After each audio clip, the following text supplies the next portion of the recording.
Hi, today we're going to introduce custom HLSL code in Material Editor. And with some material applied to the decal actor, this is a very practical practice for you to learn and understand HLSL in custom node. So for this in this example, you will see we have the stickers and we can increase and decrease the number,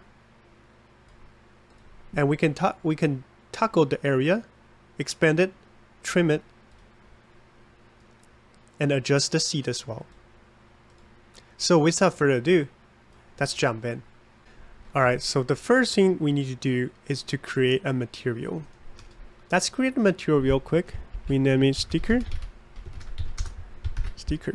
Alright, if you try to apply this material to decal actor, you will find out that it's not working. But it's okay. First we need to change the domain. We need to change the decal. And we need to change the plane mode to translucent.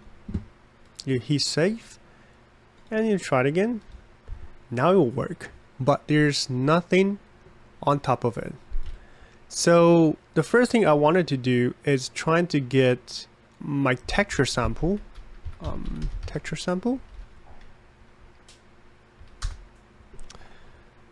Alright, so let's get a texture here.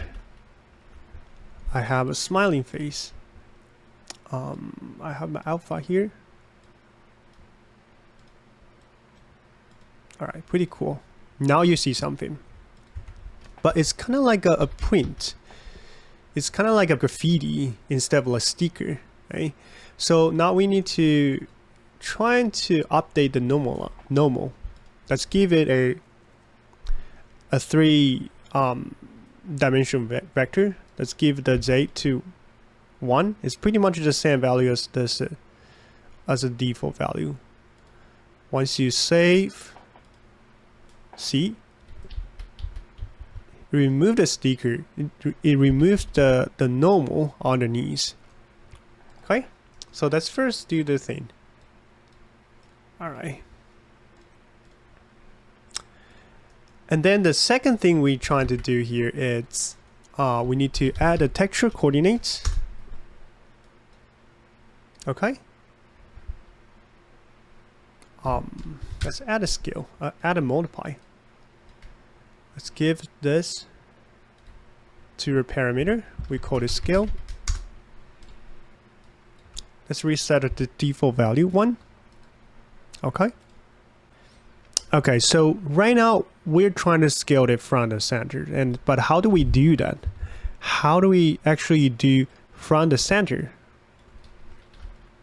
So the center is 0.5, 0.5, and the coordinates of this top right, it's 1, 0, right? This as 0, 0.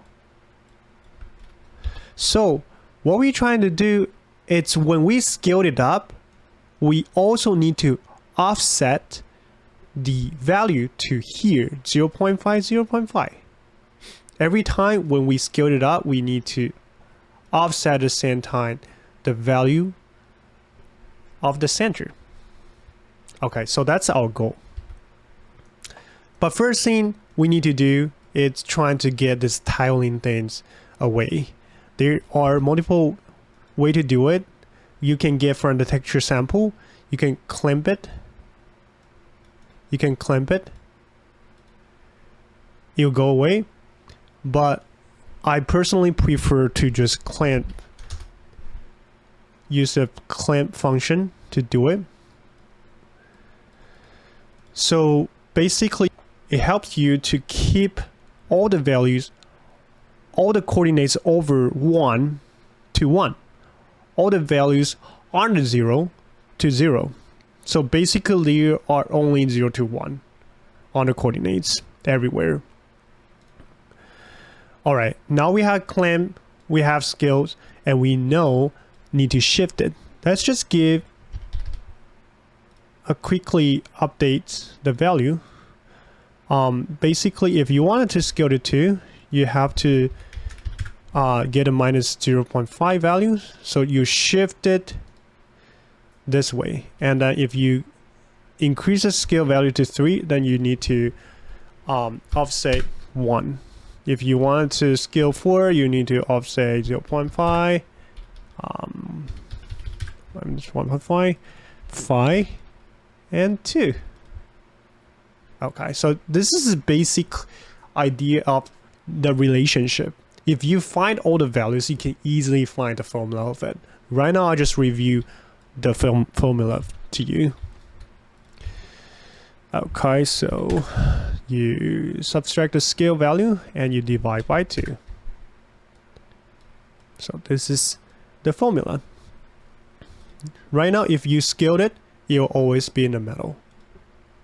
Okay, so this is a basic idea of what we're gonna do with our custom code. Okay, so let's just comment it. Our center scale function, so we can have a reference to. Okay, so that's safe. All right, now we can write our first line of HLSL custom code. So first we need to get our custom node, and let's just plug in to our base color.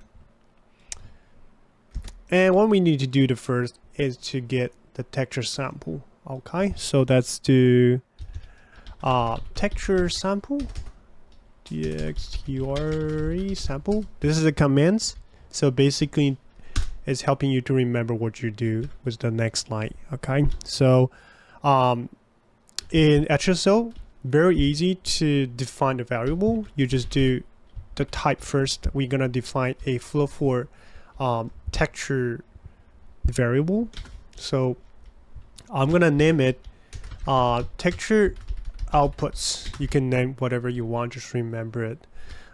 Is equal, now it's the function how to do the texture sample. It's called texture 2D, capital D, sample. Okay, and then you need to add brackets. There are 3 slots you need to fill in the variables. The first one, I'm gonna have the inputs called in text.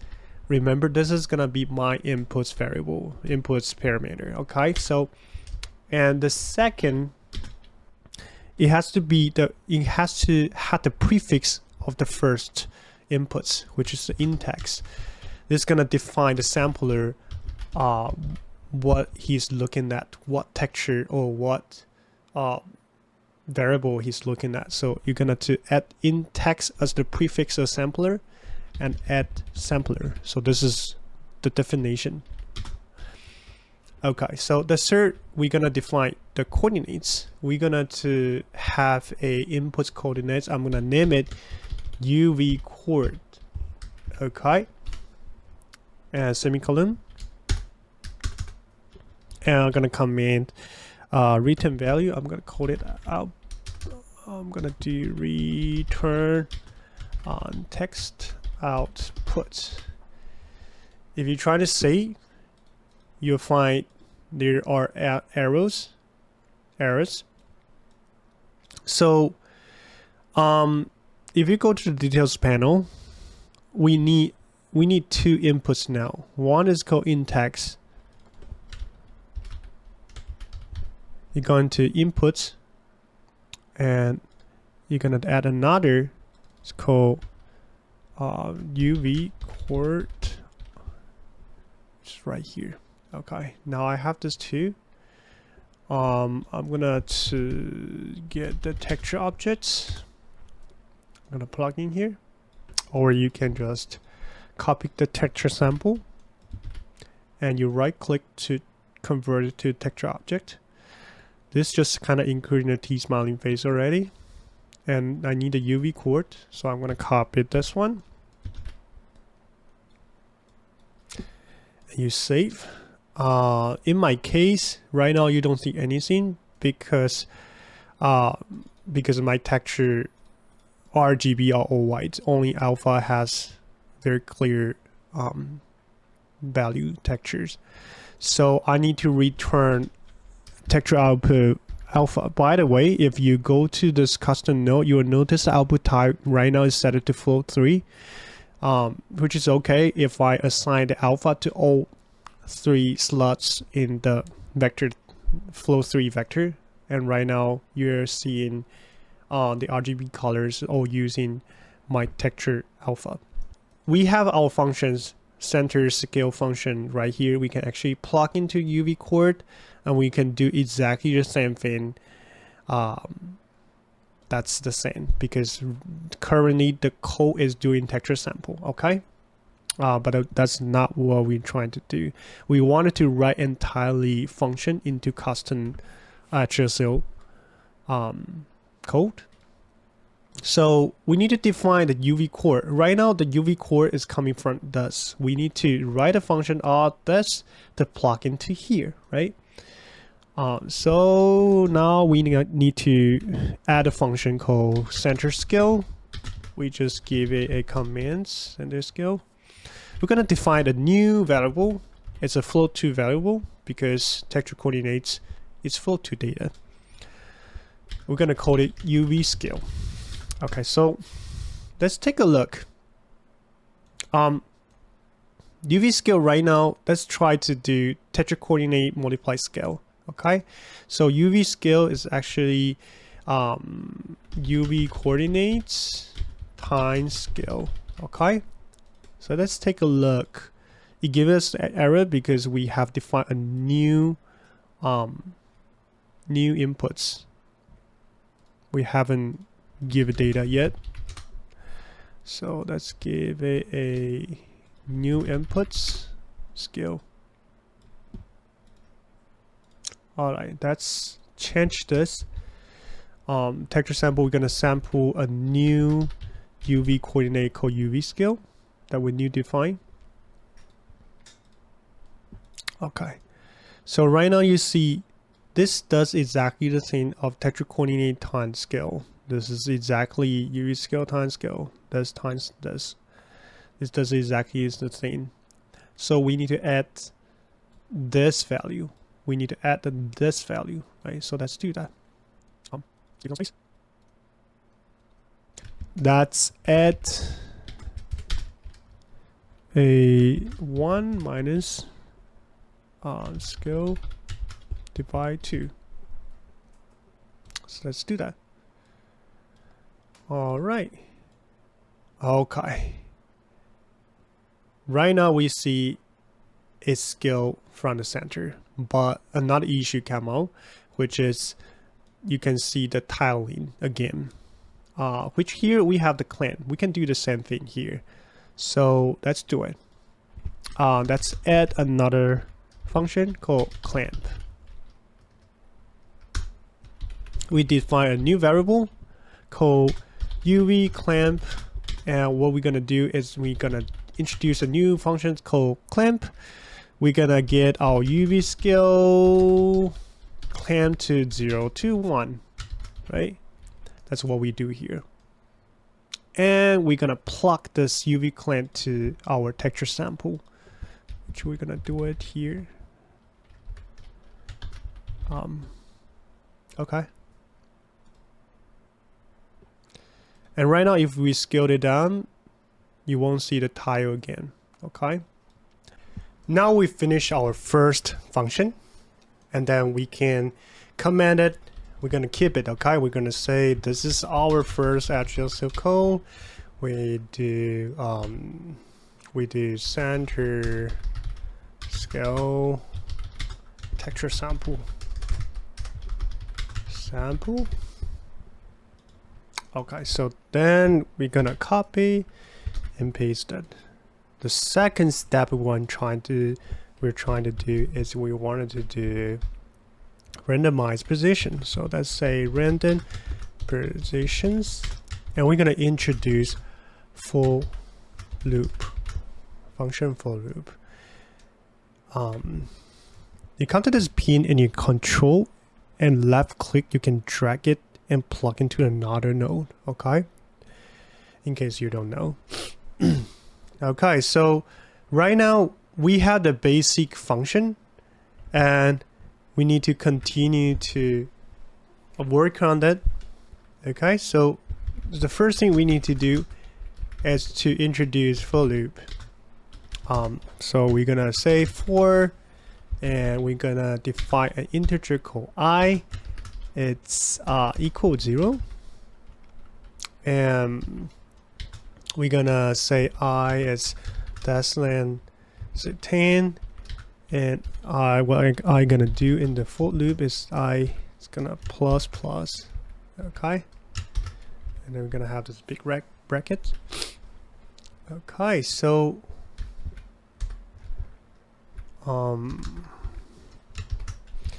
so here we have a texture sample we call text outputs. So we're gonna keep the float for text sample output outside.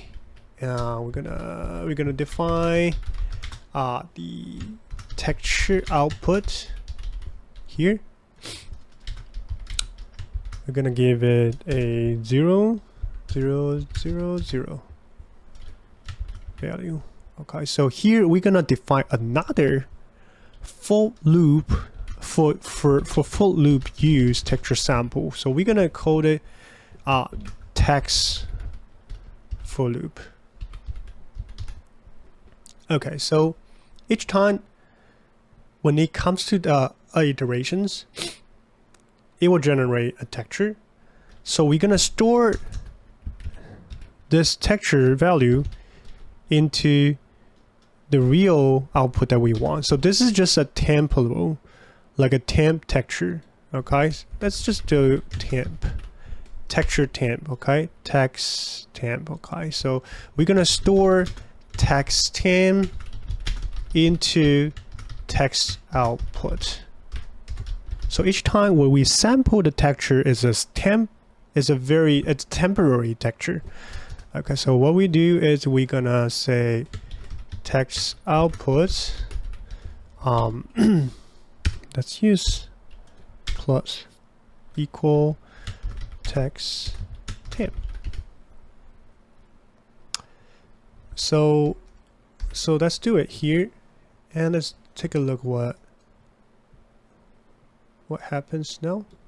If you keep save, you're seeing nothing happen. Okay, so why don't we just shift it a little first? Let's shift it a little first. Okay, let's do let's do flow 2. Okay, let's just do UV scale. Each time when it runs to the UV scale, it will move to left up a little. So let's see. Oh, flow 2 UV scale. UV scale. Oh, sorry. I defined it again. So I don't need to define it. I just need to call it. We call UV scale. I'm gonna do add an equal 0.1, so you will see like iterate 10 times, you go up there, right? So if you go like 0.5, let's do 0.2. You see like that's how it goes. Okay, you go up that way. But how do we do a random positions? So let's call it on full. This is random position function. Okay. Okay, let's try to make it clean.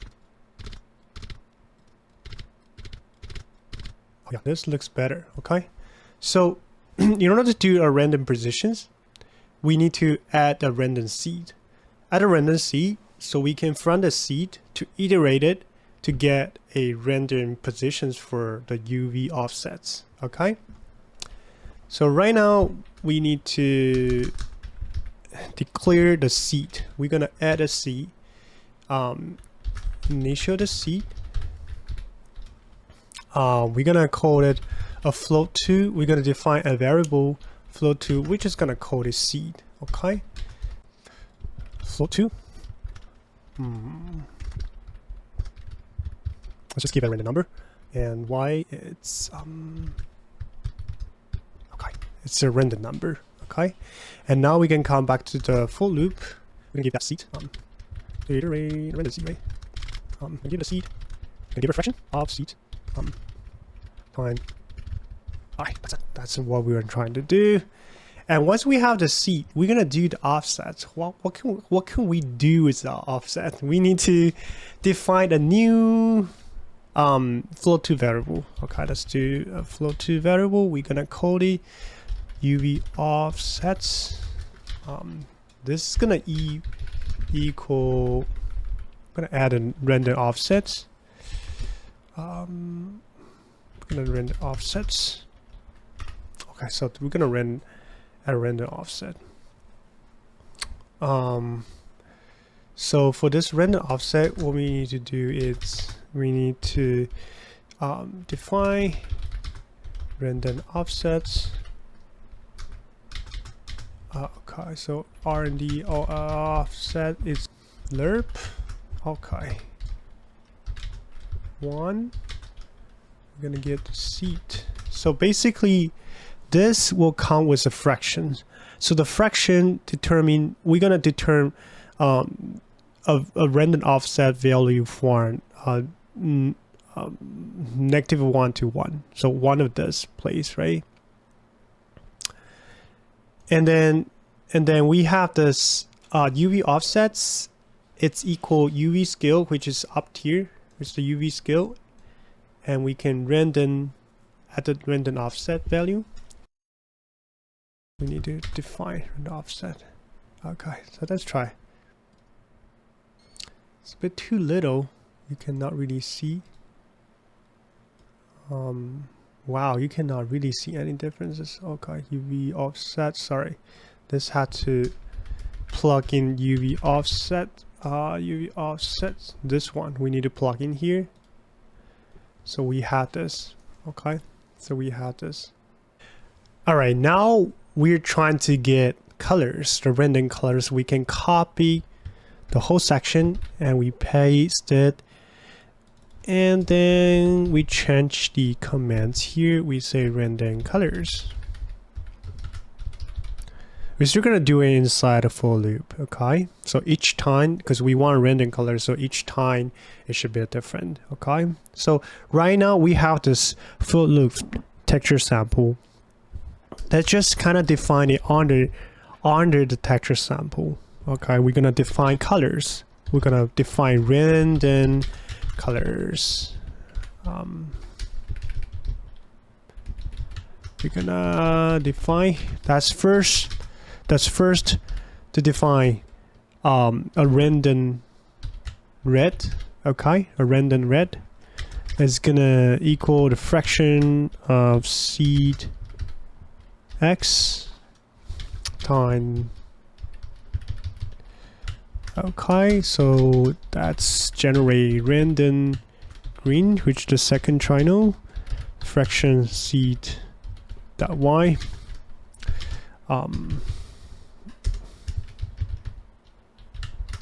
Okay, just a random number, and we have a float random blue. The third triangle we have fraction. Let's just do random red divide by random green. Okay, so we can combine all the float values into a float for random colors. We're gonna call that the float for random color, and we have red, we have green, we have blue, and we're gonna have alpha. Okay, we define the random colors, and each sample we have a text sample. We wanted to tint the text temp, this text tint into a color. So let's do that.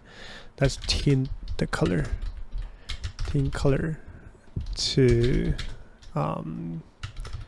the texture sample. So our text tint, the RGB, actually we will do a multiply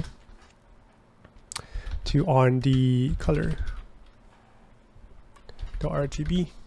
Okay, so we wanted to just separate RGB and alpha. So we can keep on track different things because we don't want the alpha to be part of the colors. Okay, for example here. So this is so right now this is a texture temporal texture color. So now we need to define the up color, output color to output alpha.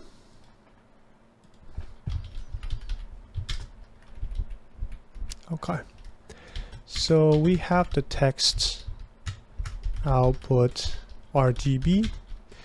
The best way to do this is using a lerp, so you can overlay by using alpha. Okay, so what we're gonna do is we're gonna have the text outputs. We're gonna always keep this, and then we're gonna have the text tint RGB, and what determines by the text tint alpha, which is the one that are not being combined together, not being accumulated. Okay, let's just keep it this way. All right, so right now we have it, and we certainly have the outputs of texture output. Then we need to create another output. It's called color. We're gonna return the RGB, text output RGB. All right, that's pretty cool. And then from the custom node here, we need to add additional outputs. According to here, we define a color, right?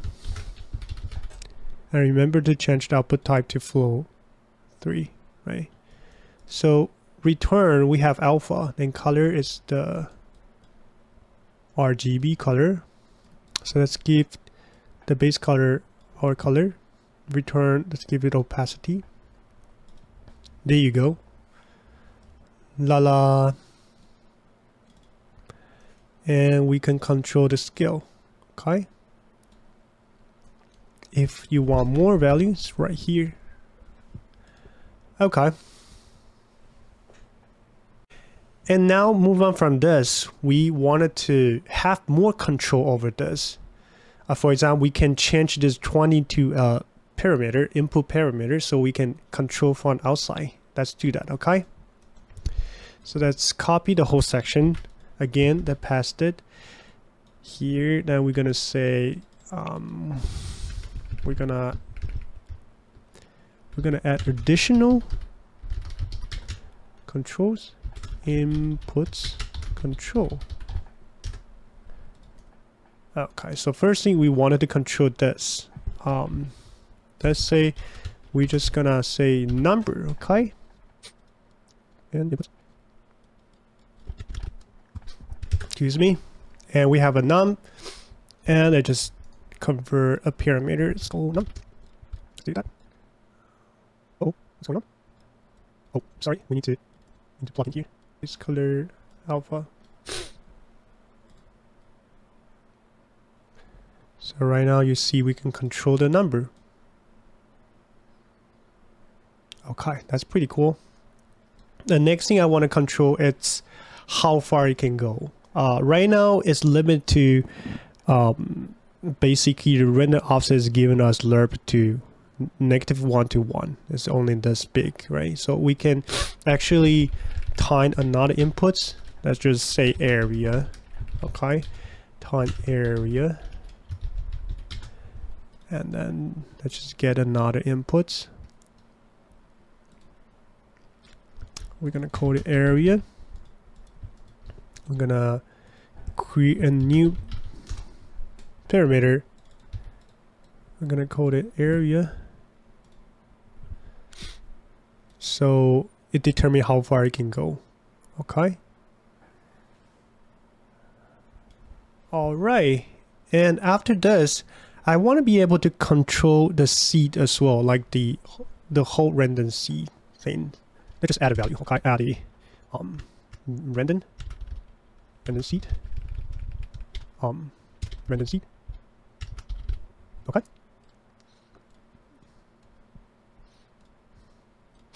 No random C.